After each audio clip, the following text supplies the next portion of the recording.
Hello नमस्कार दोस्तों, स्वागत है आपका अपने यूट्यूब चैनल स्टडी और चैनल पर। कैसे हैं आप लोग? खुश होंगे मुझे उम्मीद है। ठीक है, तो देखिए अपने चैनल पर जुड़ने से पहले मैं आपसे कहना चाहूँगा, अगर वीडियो को लाइक नहीं किया है तो वीडियो को लाइक कर दें, और चैनल को अभी तक आपने सब्सक्राइब नहीं किया है तो चैनल को सब्सक्राइब कर लें, और बराबर में एक घंटी आएगी उसे भी बेल आइकन भी ऑल बटन पर क्लिक कर दें। ठीक है, तो देखिए आज का जो अपना टॉपिक है वो होगा आधुनिक भारत से रिलेटेड। इसमें क्या है, आज हम समझाएंगे 1857 की क्रांति। भारत का जो प्रथम विश्व युद्ध हुआ था और सबसे पहले जो युद्ध हुआ था उसकी जो सन 1857 की क्रांति है उसके कारण और परिणाम, इनके रिजल्ट क्या थे और इसके रीजन्स क्या थे। ठीक है, तो रीजन्स एंड रिजल्ट के बारे में हम समझेंगे आज। देखें, सबसे पहले तो इसके जो मोस्ट पॉइंट हैं वो हम लिख लेते हैं, उसके बाद में एक एक करके बात करते हुए चलेंगे। ठीक है, तो सबसे पहले देखते हैं राजनीतिक कारण क्या थे।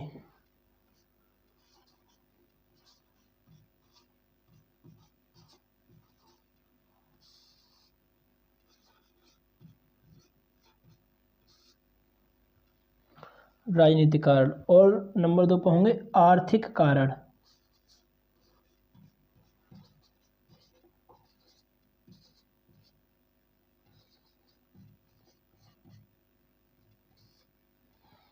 धार्मिक कारण,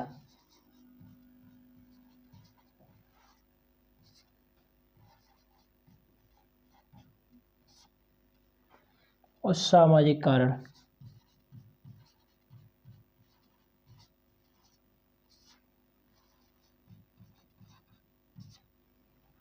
और होंगे सैनिक कारण।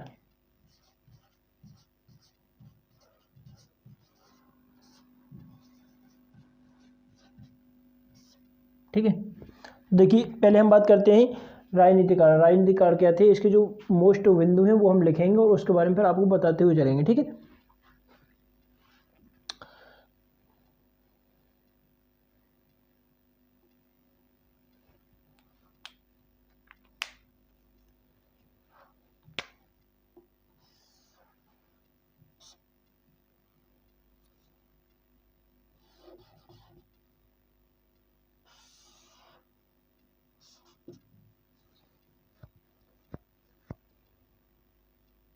नंबर 1 हो जाएगा राज्यों को हड़पने की नीति।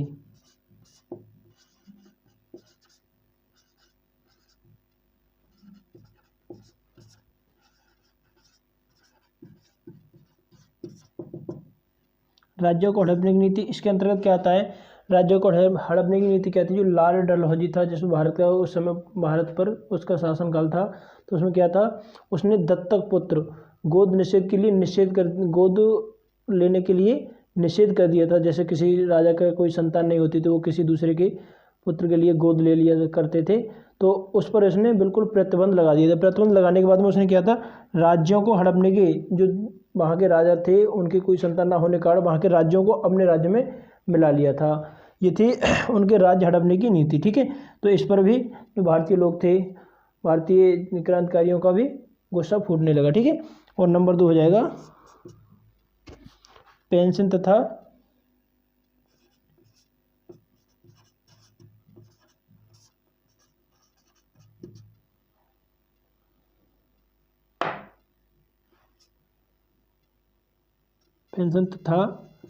पदवियों में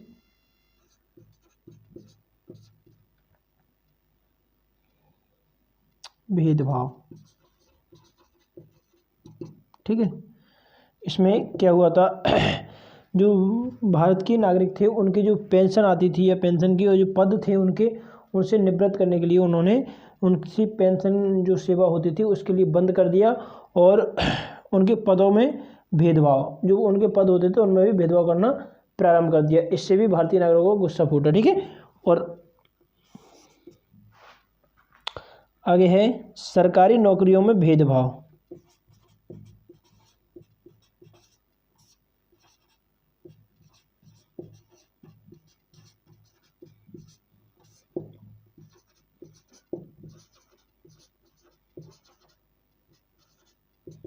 ठीक है, सरकारी नौकरियों में भेदभाव क्या था, जो ब्रिटिश सरकार के जितने बड़े लोग थे उनके लिए उन्होंने उच्च पदों पर भर्तियां करना प्रारंभ कर दिया। अगर सेना में कोई उच्च पद पर भर्ती होता है तो वो केवल ब्रिटिश सरकार के ही लोग भर्ती हुआ करते थे, लेकिन जो भारतीय लोग थे उनके लिए नीचे पदों पर भर्तियां प्रारंभ करना आरंभ कर दिया। ठीक है, इस कारण से भी भारतीय लोगों के बीच में उनके अंदर एक गुस्सा फूटा। ठीक है, और अगला कारण हो जाएगा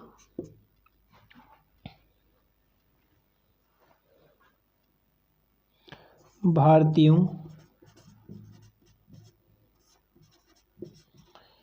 अंग्रेजी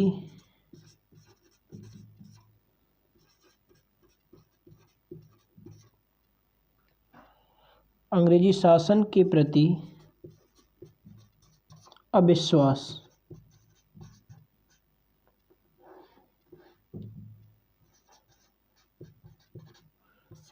इसके अंतर्गत क्या आता है, जो ब्रिटिश सरकार थी उसने जो भारतीय लोग उनके यहाँ पर नौकरियां किया करते थे उनके जो विश्वास था उन पर बिल्कुल भी विश्वास नहीं किया करते थे, जिससे और अगर कोई भी कार्य होता तो अपने ब्रिटिश लोगों को दिया करते थे, लेकिन भारतीय लोगों के लिए नहीं दिया करते थे। इससे भी भारतीयों के अंदर एक गुस्सा फूटा। ठीक है, और अब देखते हैं, ये तो थे राजनीतिक कारण। अब देखेंगे हम आर्थिक कारण क्या थे। आर्थिक कारण हम देखते हैं, नंबर 1 हो जाएगा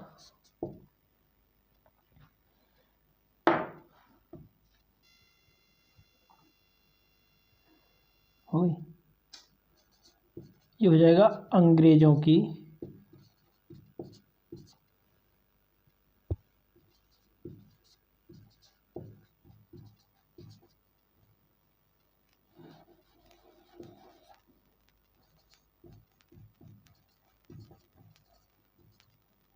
आर्थिक शोषण नीति। ठीक है, आर्थिक शोषण नीति, इसके अंतर्गत क्या आता है, अंग्रेजों की जो आर्थिक शोषण नीति क्या थी, अंग्रेजों की आर्थिक शोषण नीति के अंतर्गत में अंग्रेजों की आर्थिक शोषण नीति भारतीय व्यापार और उसके उद्योगों ने ईस्ट इंडिया कंपनी ने राजनीतिक शक्ति के फलस्वरूप भारतीय की जितने बार उद्योग थे उनके लिए बिल्कुल ही चौपट कर दिया, और भारतीय सामान जो सूती वस्त्र उद्योग थे, अनेक प्रकार के उद्योग थे, उन पर अधिक से अधिक कर लगा दिया, और जो ईस्ट इंडिया कंपनी के द्वारा बनाई हुई चीज़ें थी, वस्तुएं थी, उनके लिए वहाँ पर सस्ते दामों में लाकर भारतीय की मंडियों में भर दिया, जिससे भी भारतीयों के बीच में एक बहुत बड़ा गुस्सा फूटा। ठीक है, और अगला हो जाएगा दोषपूर्ण भूमि व्यवस्था। ठीक है, ये होगा दोषपूर्ण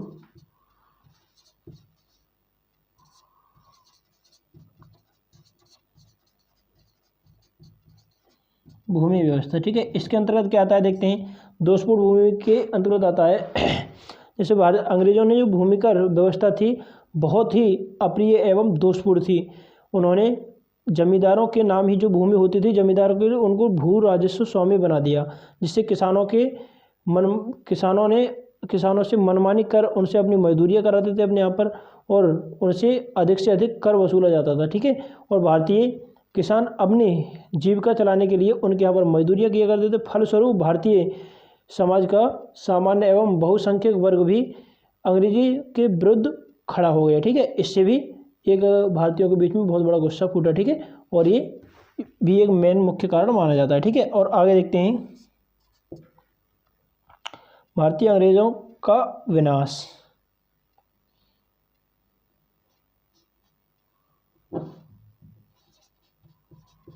भारतीय उद्योगों का विनाश। ठीक है, भारतीय उद्योगों के विनाश के अंतर्गत देखते हैं क्या आता है। भारतीय उद्योग थे, जो जितने भर भारतीय उद्योग थे उनका विनाश। अंग्रेजों की आर्थिक साम्राज्यवाद जो नीति थी उसने भारत के उद्योगों को चौपट कर दिया। क्या हुआ था इसमें, जो ईस्ट इंडिया की कंपनी की वस्तुएं थी उनका पूरी तरह से वहाँ आना जाना हो गया, लेकिन जो भारतीय उद्योगों की वस्तुएं थी उनका वहाँ पर बिल्कुल ही प्रतिबंध कर दिया। ठीक है, और जैसे सूती भारत के जो कारीगर थे उनको जो माल बनाया करते थे उन पर अधिक से अधिक कर लगाना प्रारंभ कर दिया, और जो उनकी जो ब्रिटिश सरकार की कंपनियों की बनी हुई वस्तुएं थी वो अधिक चलने वाली थी, और जो उद्योग धंधों से होती थी वो कम चलने वाली थी। ठीक है, ये भी एक मुख्य कारण है। ठीक है, और आगे देखते हैं बेरोजगारी की समस्या क्या है। देखो,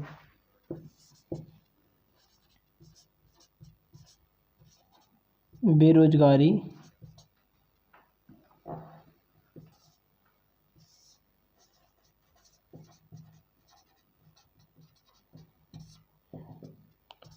इसमें देखो बेरोजगारी की भारत में बेरोजगारी की समस्या कैसे उत्पन्न हुई, इसमें देखते हैं। जैसे अंग्रेजों की इसी आर्थिक नीति के कारण बेरोजगारी की समस्या उत्पन्न हो गई और वस्त्र उद्योग, बिल्कुल जो वस्त्र उद्योगों में या सूती वस्त्र उद्योग थे भारत के, उनमें उन्होंने जितना भी पैसा व्यय किया वो वस्त्र तो वहीं पर सिमट कर वहीं रह गए, लेकिन बाहर नहीं जाने के योग्य नहीं रहे। तो इसी कारण भारत में बेरोजगारी की समस्या उत्पन्न हो गई। ठीक है, अब देखेंगे आगे, ये तो आर्थिक कारण। ठीक है, अब देखेंगे धार्मिक कारण। ठीक है,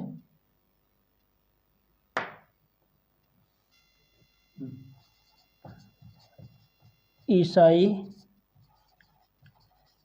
धर्म का प्रचार। ठीक है, ये इसमें क्या होगा, ईसाई धर्म के प्रचार में बताएंगे अभी। ईसाई धर्म का प्रचार, देखो ईसाई धर्म का प्रचार क्या हुआ था। ईसाइयों का भारत पर आने के अंग्रेजों ने जो भारतीयों के धार्मिक उत्पीड़न किया, और अंग्रेज अधिकारी जो मेजर एडवर्जी था उसका तो ये कहना था कि हमारा भारत पर आने का अंतिम उद्देश्य पूरे देश को ईसाई बनाना है।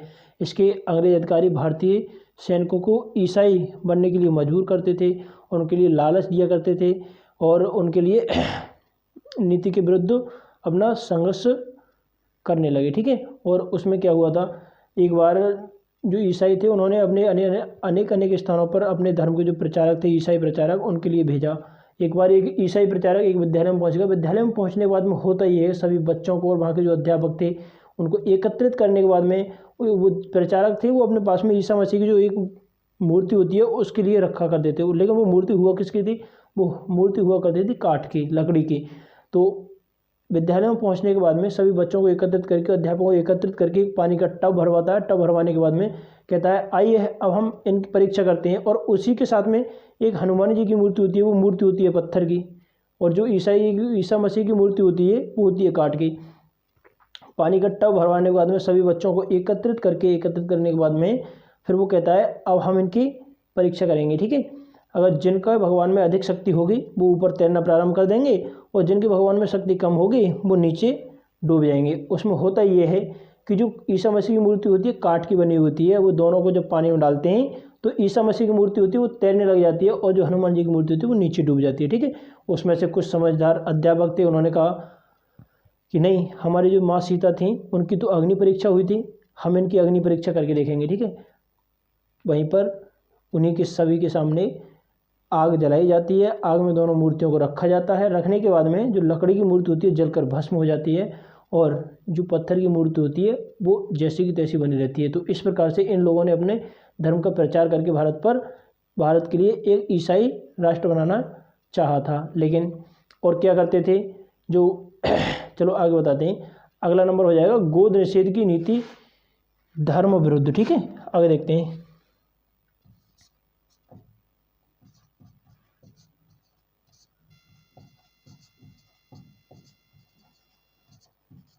गोद निषेध की नीति। ठीक है,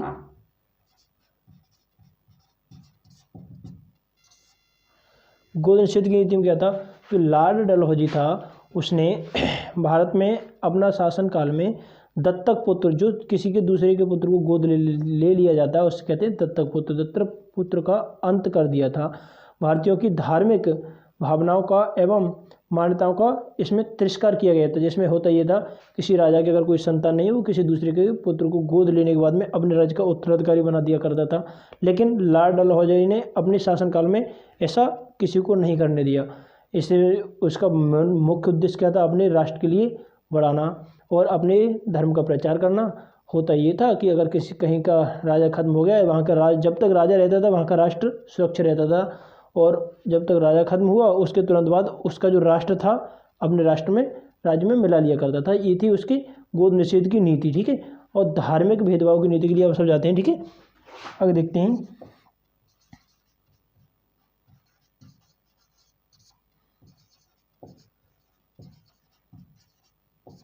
धार्मिक भेदभाव की नीति, इसके अंतर्गत क्या आता है, देखो धार्मिक भेदभाव की नीति के अंतर्गत में इसमें जो सरकार की ओर से ईसाई धर्म स्वीकार करने वाले व्यक्तियों के लिए आर्थिक सहायता दी जाने लगी, उनके लिए पैसे दिए जाने लगे, उनके लिए नौकरियों में वृद्धि कर दी गई और तथा उनकी जो सरकारी नौकरी थी आसानी से उन्हें जो ईसाई धर्म को ग्रहण कर लेते उनको वरीयता मिलने लगी, उनके लिए जल्दी प्राप्त हो जाती थी। और यही इससे भी भारतीय समाज में अंग्रेज़ों के प्रति बहुत ही प्रतिरोध की भावना पैदा हो गई थी। ये भी एक मुख्य कारण था। ठीक है, अब देखते हैं सामाजिक कारण क्या थे। बात करेंगे सामाजिक कारण। भारतीयों के प्रति तिरस्कार की नीति, इसमें देखते हैं भारतीयों के प्रति तिरस्कार की नीति।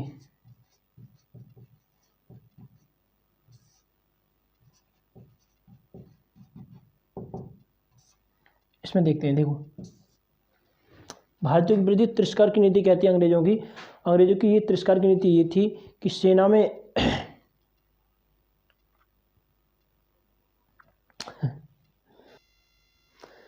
जो भारतीयों की तिरस्कार की नीति क्या है, भारतीयों के प्रति उनकी जो तिरस्कार नीति वो क्या थी, अंग्रेज भारतीयों के लिए हीन समझते थे, बहुत ही नीचे धर्म का व्यक्ति मानकर चलते थे। उसमें होता ये कि तिरस्कार करते समय भारतीयों को अपनी सामाजिक अपमान सहन नहीं हुआ और इसके ये भी एक मुख्य कारण था उनके खिलाफ खड़े होने के लिए। अब आगे देखते हैं सैनिक कारण। सैनिक कारण क्या थे? सैनिक कारण में देखेंगे सबसे मुख्य और इम्पोर्टेंट कारण क्या है, उच्च पदों के लिए वंचित।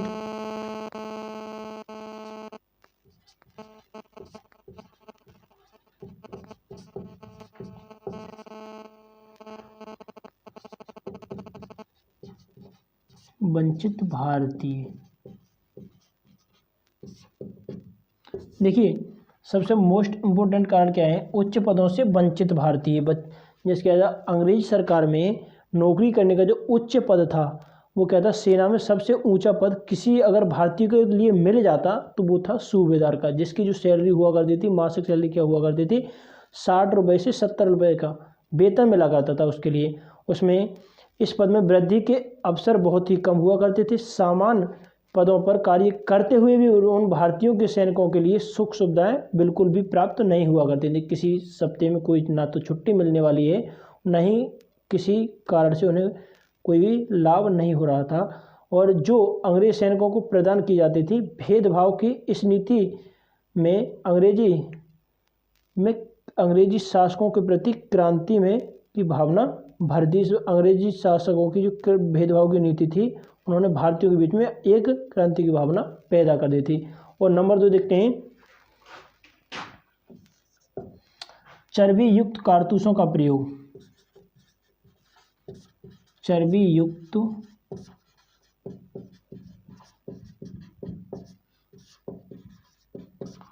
प्रयोग, ठीक है, ये सबसे मोस्ट इम्पोर्टेंट माना जाता है उस समय का। ठीक है, तो इसमें क्या हुआ ये था इसमें कि ये भारतीयों के सन 1856 ईस्वी में अंग्रेजी सरकार ने पुरानी जो लोहे की बंदूकें थी उनके लिए बंद करा के उनके स्थान पर नवीन जो नई राइफलें लाए थे उनमें अधिक अच्छी थी और उनका जो प्रयोग करने का निश्चय था।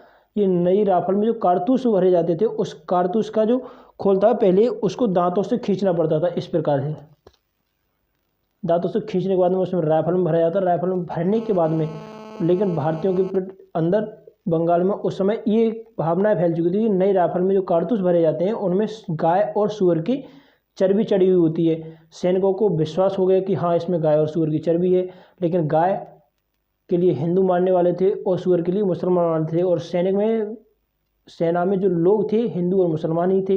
दोनों के प्रति एक धार्मिक भावनाओं का बहुत ही आहट हुआ और उसमें हुआ ये कि दोनों के लिए विश्वास हो गया कि चर्बी वाले कारतूसों का प्रयोग इसलिए किया गया है कि वे अपने धर्म से भ्रष्ट हो जाएं। एक निश्चित षड्यंत्र रचा गया है अंग्रेज शासकों के प्रति। परिणामस्वरूप सैनिकों में इसी प्रकार से एक क्रांति की ज्वाला भड़क खड़ी हुई। ठीक है, आगे देखते हैं वेतन में असमानता। ठीक है, देखो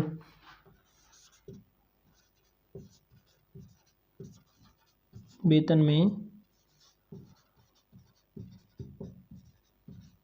असमानता। ठीक है, ये देखो वेतन में असमानता होती क्या थी।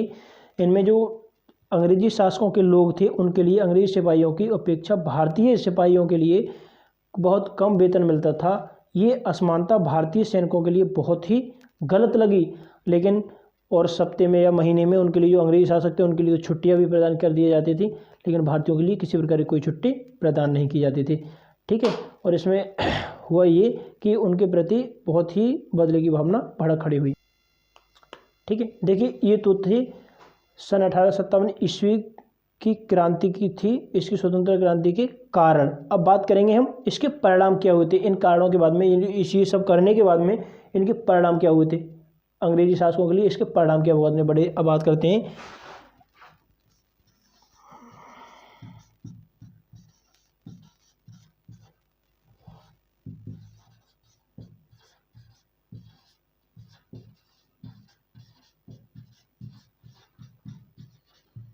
क्रांति के परिणाम। ठीक है,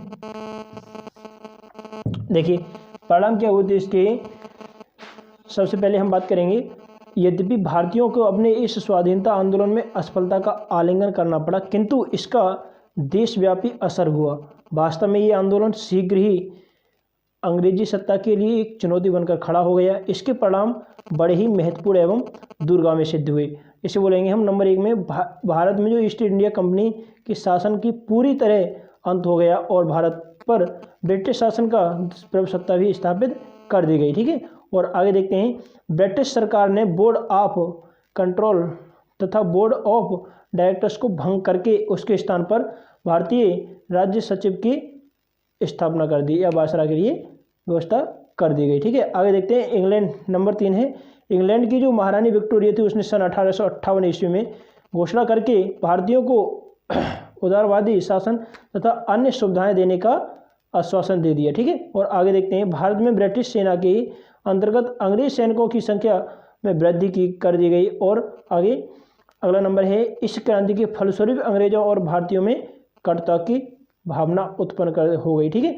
और आगे देखते हैं, अंग्रेजों ने हिंदू मुसलमान जनता में फूट डालकर शासन करने की जो प्रणाली उसकी थी वो भी खत्म हो गई। और भारत में अगला पॉइंट है, भारत में राष्ट्रीय जागरण को नई दिशा प्राप्त हो गई। और अगला पॉइंट होगा, भारत में वैधानिक शासन था उसका भी विकास प्रारंभ हो गया।